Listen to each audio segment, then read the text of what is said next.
Over a century ago, when sugarcane was king and fortunes were made on a handshake, the Burguiere family started a sugar business that began a tradition of excellence.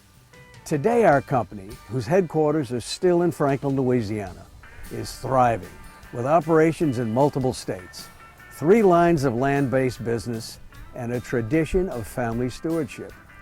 The soul of our family business is nurtured by the respect and feelings that members of our family have for each other. Without those elements in place, the survival of any family business is questionable. The J.M. Burguiere Company was started 135 years ago by Jules Marshall Burguiere, who wisely bought sugarcane plantations after the Civil War, just as sugar became one of the leading crops in America. At his death in 1899, Jules left his considerable holdings to his sons, who incorporated the J.M. Burguiere Company in 1901. Jules Jr. succeeded his brother Dennis as president of the company in 1937. During those decades, the core business was buying land and producing sugar, and the business generally did very well. But the period after Jules's death turned out to be a challenging time for the company. We were coming out of the Depression, great financial problems right across the country. JMB was not immune to that. Jules supported the company with his financial wealth, but left the company in debt. And Ed and his new board had to try to manage through that, which was a very difficult task. It led to the very obvious decision on their part to sell the company. The leadership did shift to the new generation. Ron Cambry and Philip Burguiere, who were very talented executives in their own right, were available and had the passion and the interest to take charge and take a leadership position in our company. It really opened the doors to a revitalization of our business. Building on this foundation, the company moved to ensure that its structure and operations were well equipped for continued success in the 21st century. One of the most compelling changes that we've seen is the inclusion of in-laws on the board and non-family members in the management of the company. Those changes are ongoing and the improvements are ongoing, so it's very exciting. In order to move the company forward, we hired Glenn Weiss, the first non-family president of the company. The company has grown from 600 acres in 1871, when Jules Burguiere owned it with his family, to over 330,000 acres today, with 110 shareholders, all of which are descendants of Jules Burguiere. If you don't bring in outside professional managers or outside directors who can give you professional advice on growing your company in areas such as mining, land, that sort of thing, the company tends to decline. So therefore, the people that we haven't put in place, Glenn and his group, are helping to grow this company for future generations. To understand the Burguiere Company, one has to first look to its mission and its values. The mission of the company is to achieve an appropriate balance of monetary and family values from the descendants of J.M. Burguiere, and to enhance and preserve those values.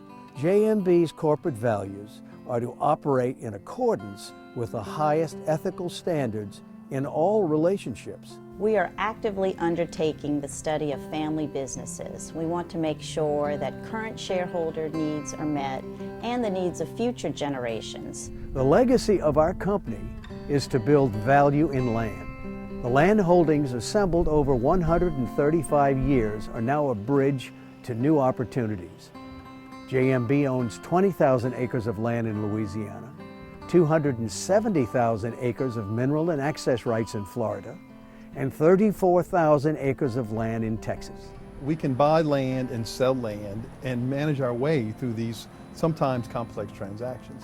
Another strength we have, though, is in developing the assets on our land and developing these assets in such a way that they generate revenues. During the strategic planning process, we decided to manage the company by strategic business units. Having a strategic plan says, what are the businesses that you're in?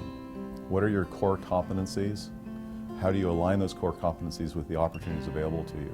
The agriculture and surface leases include sugar, surface leases, and cattle ranch operations. The J&B Company was founded on sugar, and to this day, leases for sugarcane operations are an important source of income.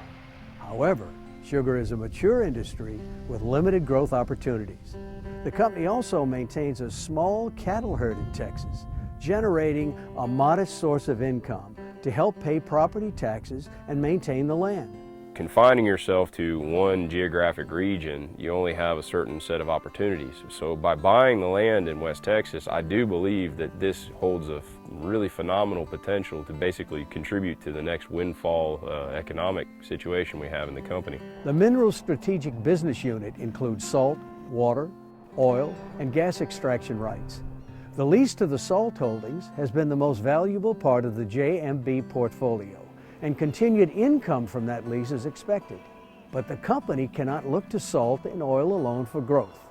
The Minerals Strategic Business Unit has another asset, and that's water.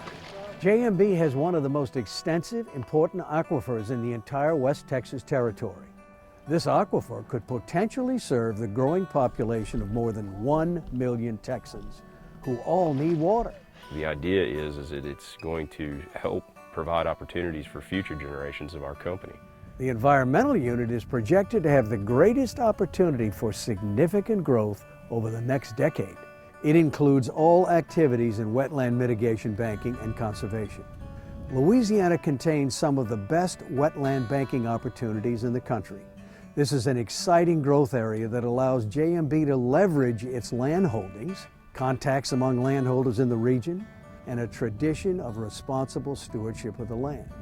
J&B's long history of fair dealings with landholders has created a legacy that helps forge the relationships and trust necessary to create these banks. We have over 1,300 acres that we're currently in different stages of development or restoration, and we've been very successful in year one of our endeavor in selling mitigation credits. The company hopes to develop a wetlands mitigation banking business with the potential for sustained profits far into the future. We need to have growth so that the financial success is there, and we need to make sure that this is a company that will be owned by 6th, 7th, 8th generations of the family. J&B is still a land company, but with a diversity of operations and revenue sources never even dreamed of in 1877 or even 1977. We continue seeking opportunities within our expanding area of expertise to utilize, monetize land resources to our best advantage. That's our DNA, that's our rudder, that's our compass. We do have a choice. Do we continue with our present strategy of minimal investment and essentially just waiting to see what happens? Or do we make a plan for the future? Do we do something different that can grow our business for our future generations? We believe that we can and we have to. We've done studies, we've looked at that in detail, and we believe we've found the strategy for the future, for future investment and growth, one that will sustain us for years to come. The Jules Marshall Burguieres Company has established a legacy of building value in land, a legacy that is still flourishing in the 21st century.